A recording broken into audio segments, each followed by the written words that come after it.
Hey, I'm Nick Evans, co-founder and CEO of Avocado, here to show you some more use cases for the AI in the product.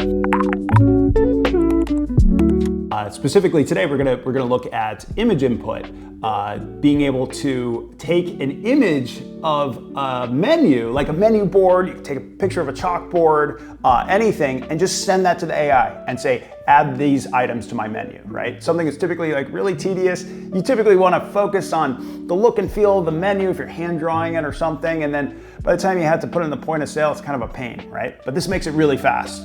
So here on the AI, I'm going to take an image of a handwritten menu on a whiteboard that I have and add that in and tell it, add these items to the menu.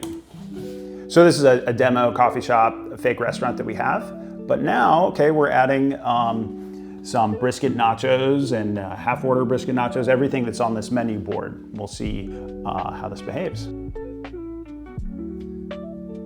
So look at this. You can see from the cute little stars that we have here, these are the new items that AI has added.